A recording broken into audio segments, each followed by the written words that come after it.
What is up, everybody? Chewy89 coming at you today with another Marvel Crisis Protocol video. And this time we're going to talk about Namor the Submariner. The Submariner. I said Submariner. I'm an idiot. The Submariner. And I'm really excited to talk about this character. I remember seeing his sculpt at Adepticon this year over in Illinois. And I fell in love with the model right away. And I'm like, I want to put this guy on the table. I don't know what he does. I don't know his rules or anything. But we finally got them, and we can talk about that today. And we also have some tactics cards down below that we can talk about as well with Namor, the Submariner. And also, guys, hope you guys enjoy the tier threat. Oh my God, I can't talk. The 3 threat level tier list that I did with the Danger Room podcast that I'm a part of as well. I normally record videos whenever they ask me to. So if you guys can definitely watch that video and give it some more love over there and comment on that video and do all those things, man. I want to get that video to over 1,000 views. If you guys can do that for me, that'd be really great, man. I really would appreciate it. Really nice. I mean, it's very long. I didn't cut it or anything. It's 3 hours of us just talking about who the best 3 threats in the game are. It's very interesting. It's me, Mike DeLuca, Sploosh, and Jacob Dean, man. Really, really good guys. Know the game a lot and been playing for a while. So definitely watch that. It's really interesting. And also, if you guys can like, dislike, comment, and subscribe, do all those things y'all got to do. I'm always going to have that MCP content for you guys. Always. Every day. All day, every day. Not every day, but most of the time. All right. So let's get into Namor the Submariner. Now, one thing to note, before we read the card, he is on a big base. So he's on a base similar to Angela. So there's a reason why I'm mentioning this, and we're going to talk about it here in a minute. Namor the Submariner. Defense dice are 4-4-3, so above average on the physical, above average on the energy, and average on the mystic. Really good defensive stat line. Absolutely fantastic. 7 health. Really good. 6 to 7 health is always a lot to chew through. Anything above that is insane. So him being 7 health, he should be staying alive on the table, especially with the defense dice that he has. And this is without modifications and all that stuff. Just straight dice, he should be fine. He should survive a decent amount. I'm not saying he's going to survive all the time, and there's a possibility he's going to get one shot and all that, but with the stat line he has here, he should be alive a little bit longer. 5 threat. Okay, so we got a 5 threat model. Size 2, moves long. Now, this is the reason why I'm bringing up the medium base. Now, medium base long movers, we all know, are safe extract grabs. ASM, Angela, etc. Those are 2 examples I can list right away. What do I mean by safe extract grabs? What I mean is that these characters can go to the midline on an F extract, and I believe, let's just stick with F extracts. I'm not going to list them all. Just F extracts. One that comes to mind is Struggle for the Cube, right? It's right there, right in the middle. Well, Namor can walk once, grab the extract, and move away. That is a safe extract grab. Versus other characters that are on a medium base. Medium base, medium move, or medium base, small base. They have to walk 2 times to go there and grab it. Now, medium base, medium movers have the option to play eyes on the price if they have 2 power, right? So that is an option. But characters like ASM and Angela don't have to do that. They just walk 1 time, grab the extract, move away, right? That is a safe extract grab. And he's able to do this. So him just being on a medium base long move is able to do that. So that's really cool. That is really nice. So that's another character to the bucket list that can do this kind of play. Let's go to the attacks. All right, so we got Trident. Now let me talk about that. Trident. Range 2, 6 dice, no power cost. After sex resolve, gain power to equal damage dealt. So it's a builder. Before damage is dealt, this character may advance toward the target character small. So what I like about this, actually, let me think this through for a second. What am I trying to say? Characters that have a way to move away from, let's say, for example, a character has a way to move away from Namor after the attack's resolved or whatever the case may be. They can move away small. Well, guess what? Namor can follow up with that now, and it's not a triggering. This is before damage is dealt. The other thing that this can annoy is characters that have aggressive. Now, if I know a character wants to move aggressive in a certain direction, now what I could do is I can do this attack. Before damage is dealt, I can go and move my character now and put him in a direction where he does not want to be, where he does not want to move, right? For example, Rhino. If I go and attack Rhino, well, guess what? Rhino can now, after the attack is off, aggressive and put himself in a better position than he was previously. Well, now if I move to a direction where Rhino does not want to go, and now granted, they don't have to take the aggressive. It's I believe it's a May.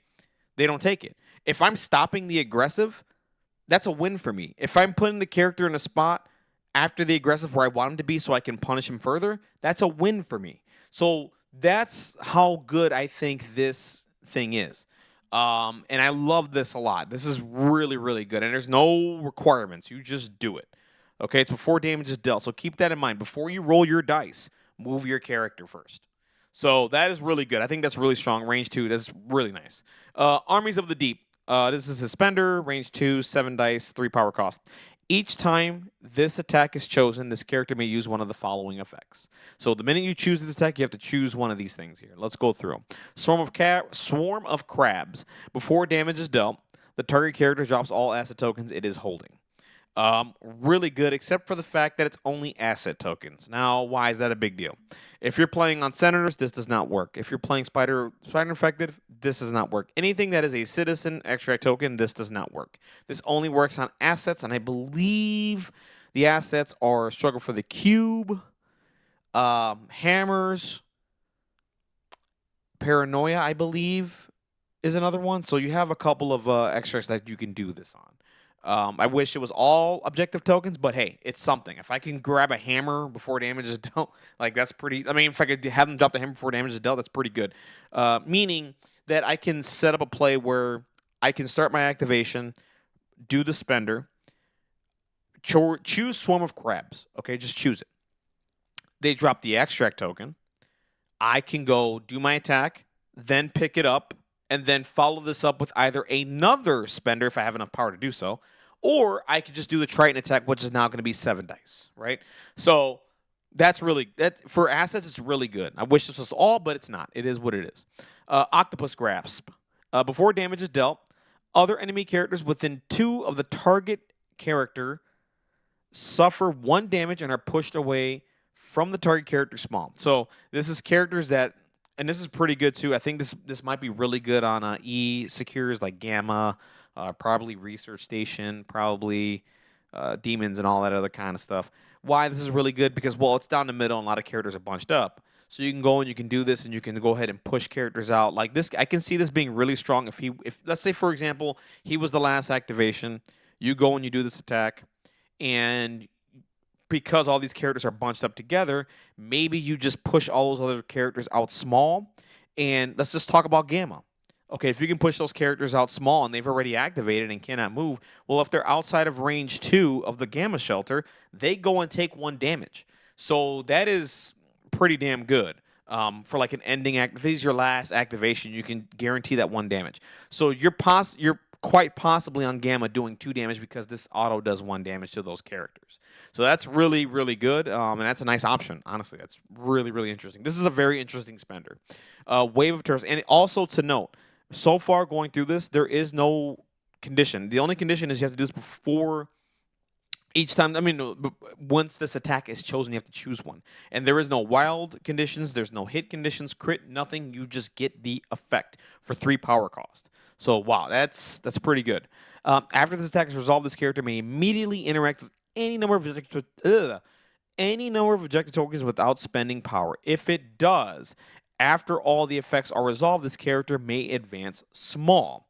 So this one is a little interesting because, well, we just talked about it. I mean, you can go drop. Well, no, you can't do that. I was gonna say you can double dip. You cannot. Don't worry about it. If let's say you daze a character, right? Token dropped, whatever, you dazed them. You're like, okay, what do I do now? Well, if you have enough power, no, never mind. I was gonna go. You can grab the power and do this tech. Don't listen to me. It's just really good because you can pick up tokens for free after you daze a character. Basically, it's like okay, cool. I don't have any power to pick up all these tokens. Okay, cool. I'll just do this and then I can just pick it up for free and it's the same nonsense. But you should have enough power if you have power to do the spender again. So I think this is gonna become relevant if you're in a situation where I have like probably a virus or something and I could then pick up all those tokens for free because they're right next to me and I could just pick it up for free because I did this attack for 3. That's what I could see.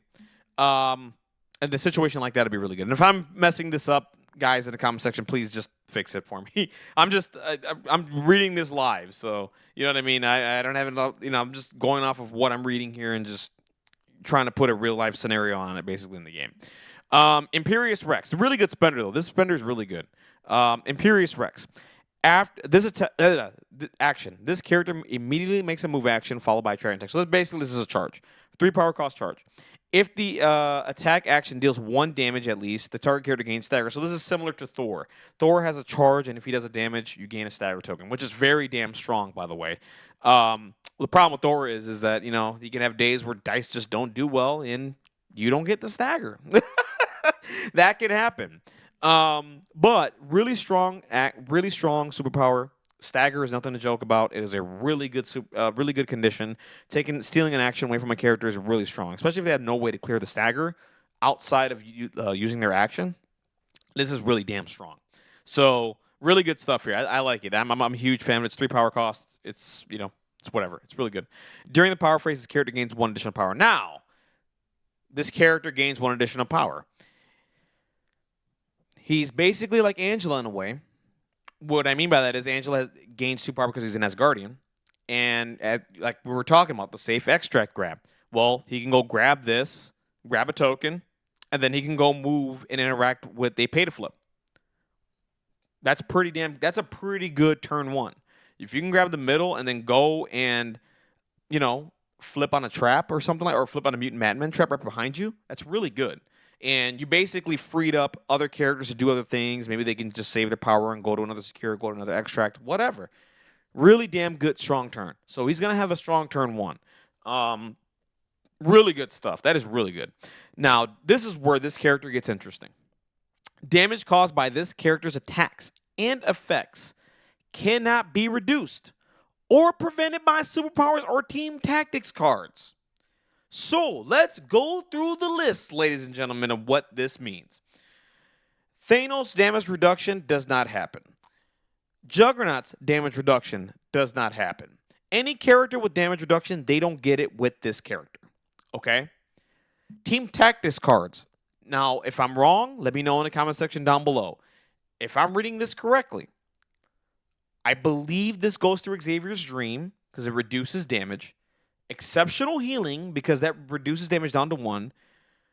The Asgard card that reduces basically like exceptional healing. That one. I just can't remember the name of it right now. Odin's Blessing.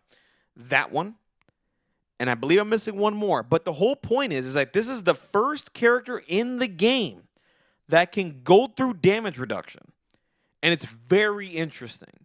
I'm wondering if they're going to take this approach with more characters in the future going forward. And this guy's the first one that can do so. I love it because you're basically putting in what they want you to do with this character is to go into those kaijus and to go into those big boy characters and just make their life hell.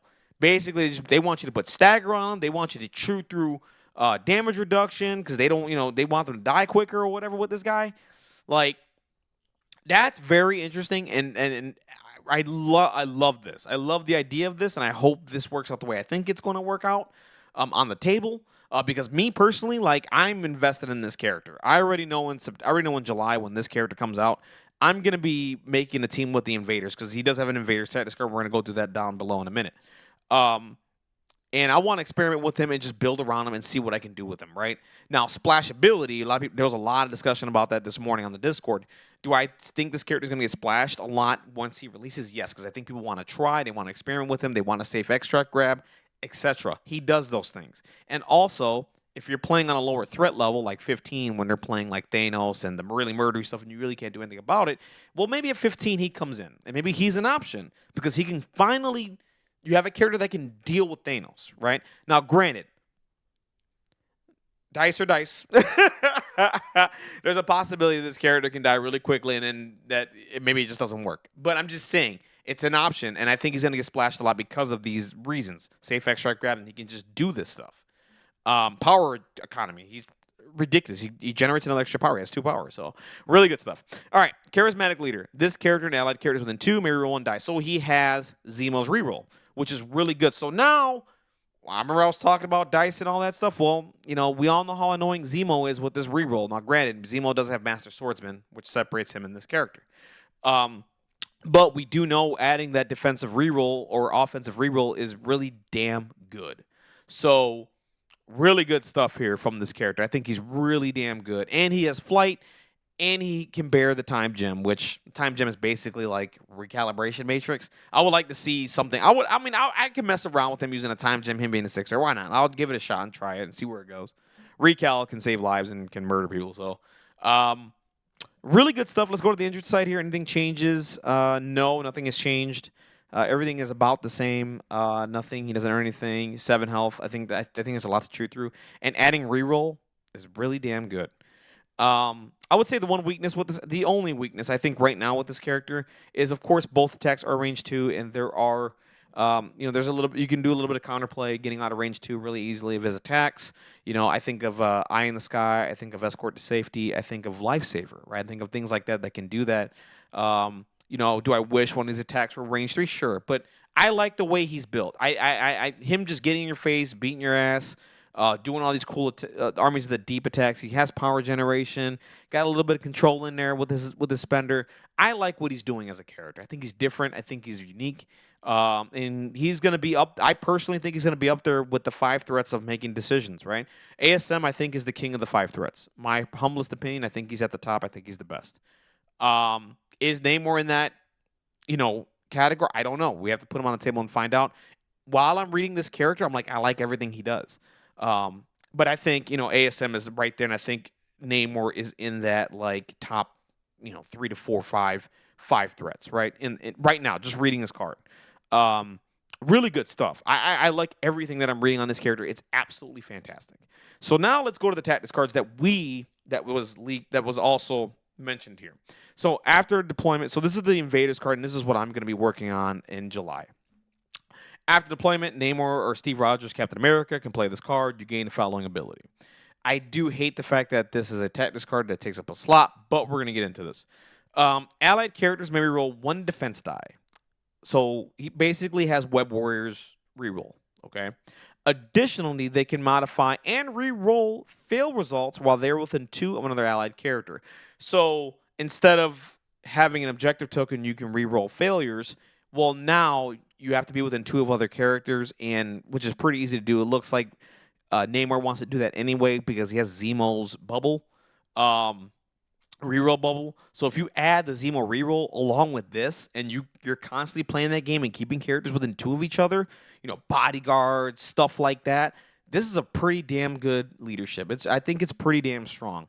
And I think this, in building around Namor, especially with all the characters that have rerolls, I think of characters like Spectacular Spider-Man, that's a shield character, things like that. I think of the strong extract plays with Nick Fury and Namor. What I mean by that is Nick Fury can use a grunt, grab an extract, and use him, grab an extract.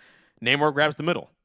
Right there, you have 3 extracts, or you can do a whole bunch of stuff, and you can survive because you're re-rolling a defense die. So this is a really good leadership. It's damn good. I hate that it takes up a tactics card slot, but it is what it is. I like it. I think it's good. I think it needs to be experimented on, and I will be experimenting a lot with this. Prince's Protection, unaffiliated, reactive. When an enemy character within 3 of Namor targets an allied character with an attack, Namor can spend 2 power to play this card. Place Namor the Submariner within 1 of the attacking character. Namor is now the target of the attack. After the attack is resolved, the Submariner, if he's not dazed or KO'd, he may push all enemy characters within 2 away small. Now, why is this really good? We just talked about ease and him doing his pushes and all that stuff. Well, if you're playing on Gamma, if you're playing on whatever, and everybody's in the middle, you can reposition Namor within 1 of that enemy character that is attacking, okay? You can choose where to go, okay? And range 1 on his big-ass base, there's a lot of space that you can cover. So you can put him in a really unique position where you can cover a lot of characters that are on a secure or whatever, and if he doesn't get dazed, now that is the big key here. If he doesn't get dazed or KO'd, you push all those characters away small. And here's the thing. You choose the order and how you do it. So you can choose this character, whatever. If someone's trying to body block, you can, okay, let me do it this way. Let me push this character first, then push this character, etc. And it's all characters within 2 of Namor. That is really damn good. That's also including the character that attacked you. Just to give you a picture. That's also including that. Now, where the weakness is in this attack. This is very easy to beat. all you do is push or throw Namor. That's it. The other thing is too, the enemy character has to target another character. So what you can do is then if you have a character that has a push or throw inside their attack, well, you can push Namor outside of 3, and then this character, and then Jesus, I can't speak today. This tactics card can't be used, right? Because Namor has to be within 3 of the enemy character that is doing the attack. And the other thing is too, like, it's not like you can target Namor and Namor can use the card. It has to be another character. Okay. Now, was there a world where you can set up a sacrifice? Yeah. Bodyguard? Sure. Whatever. But that's the way around the card. Heroes for Hire is a lot more effective because you just have to be within 3 of Luke, and Luke can play it on himself, right? Being within 3 of Luke is harder to deal. Like, trying to get Luke out of 3 of all those characters is harder to deal with than this. But with all that being said, this is a pretty damn good card. And I think it's probably going to be a staple with him going forward. I mean, I could see a lot of opponents, like, forgetting that this card exists, and you just go ahead and you just pop this card and you just look at and you just see the look on their face of defeat when they get to attack Namor now. Stuff like that, right? So this is a good card. I'm just trying to lay out what the difference is between this and Heroes for Hire and where the weaknesses lie. With the card and where the strengths are, right? But anyways, guys, that's it. Those are my thoughts on Namor the Submariner. I love this character. Like I said, I'll be playing him a lot next month when he does release. I can't wait to put him on the table. I'm going to have a good time with him. My first time playing S.H.I.E.L.D. I think it's going to be really interesting. Let me know your thoughts down below. Also, he is affiliated with the Avengers. So that is mentioned in the article. I don't know. I thought Defenders, but maybe I'm wrong here, but I think he's affiliated with the Avengers. So him and Steve won. A lot of synergy there, I think. Steve having the -1 cost to the superpowers. I mean, he could just charge turn 1 because he has 2 powers. So that's really strong. It's really good. So that is to know that as well. And he can play Avengers Assemble. Avengers Assemble is a really damn strong and really damn good card. So yeah, that's it. That's officially everything. All right, guys, if you guys can do me a favor, like, dislike, comment, and subscribe. Do what y'all got to do. I'm always going to have that MCP content for you guys. Give me your thoughts on Namor the Submariner down below, and I'll catch you guys on the next one. Peace. Have a wonderful, blessed day. Bye.